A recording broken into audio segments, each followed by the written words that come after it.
Hello Redwan, thank you for your video. Um, I'd just like to say, Redwan, thank you. I think had the debates with maybe or conversations with three or two atheists, I can't remember exactly. And I just like to say thank you because Redwan, you disagree with me firmly but respectfully. And even though I don't agree with everything you say. I agree with some of the things you say, but disagree with a lot of other things.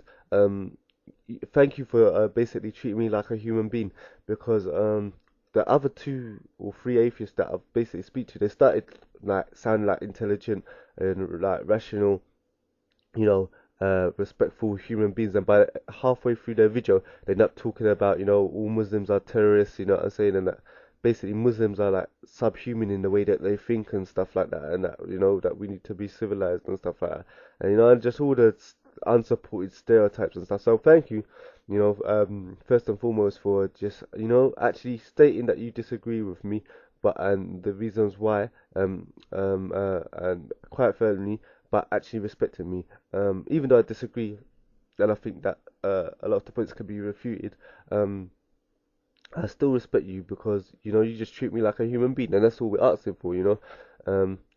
It's I find it amazing that atheists, atheists who spit in a Quran, not like you would never do something like that because you have self dignity and self respect.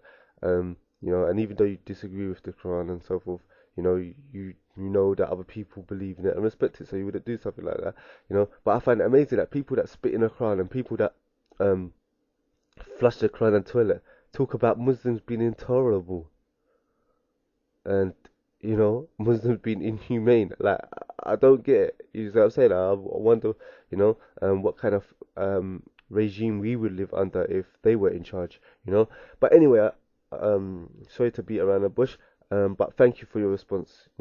And I wish that more atheists would basically take you as an example and a few of the other people that have responded to me recently, as an example, of how you should talk to theists or stuff, um, or people of different philosophies too, because I believe that a good example for people to basically follow who are atheists.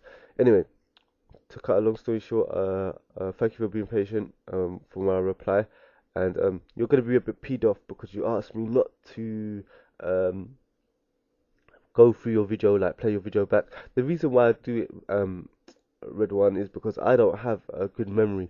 Like, so what is I know if I watch your videos, and there's two of them, if I watch your videos, I'm not gonna be able to remember all the statements that you made, and I'm gonna forget a lot of stuff, and I'm not basically gonna go through it. So I like to, go through the whole video. Secondly, I'm trying to show that as Muslims, that someone can make a 9 minute detailed disagreement with the core fundamentals of what Muslims believe, and that us Muslims, are not hypersensitive ignoramuses and um, in, arrogant and ignorant individuals who basically, if someone disagrees with us in detail but respectfully, that we have to, pull out our swords and start frothing at the mouth and getting angry and so forth, you know. So that's why I go through when an atheist makes a response to me, I play his whole video and try and go through everything, and basically refute the points that they mention. So that's why I do it in, and, I understand if you don't want to go through all my videos because it's going to be about three or two videos long. I understand that, at the end of the day, people have other things to do in their life and so forth.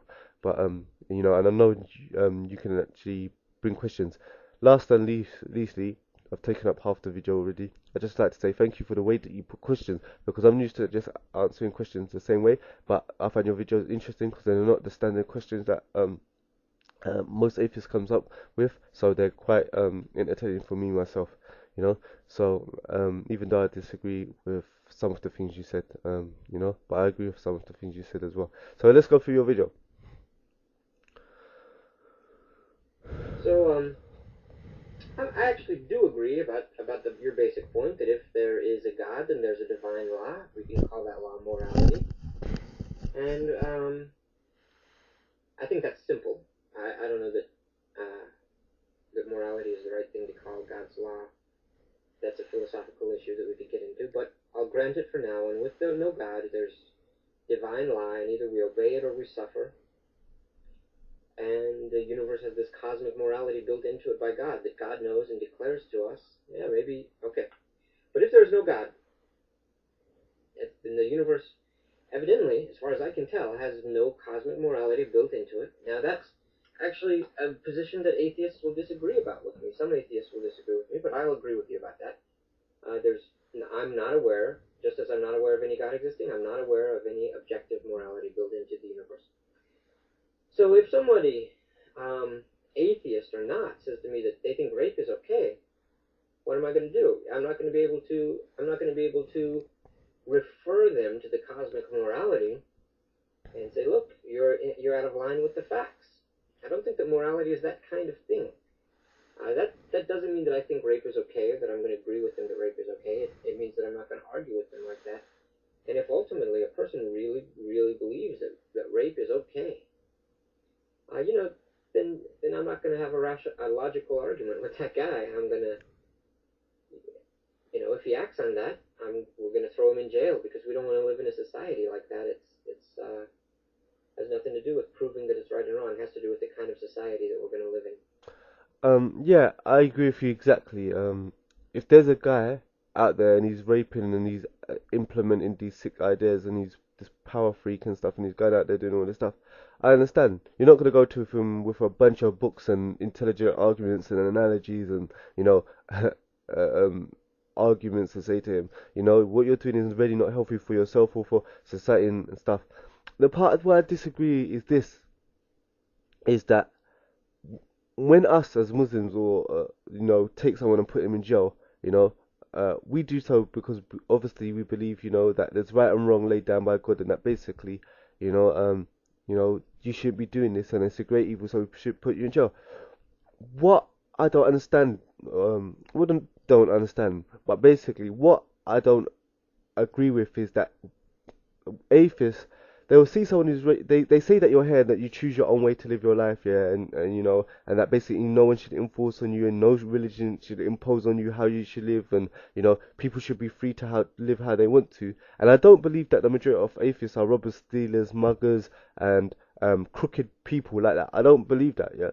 But what I'm basically trying to say to you is that how I don't believe that atheists have the authority or the entitlement to put somebody in jail. Why? Because the whole premise is that you live your life how you want. You choose what's right and wrong in society, and that no one should play God over you, whether it's a human being or a society or government. So how does an atheist put someone in jail? You understand what I'm saying? If we here and we choose our own right and wrong, yeah, and you choose your right and wrong, and I choose my right and wrong, yeah, if who is another person, yeah, or another group of people to say that I shouldn't do this or I shouldn't do that? Because automatically, once they do that, they are playing God.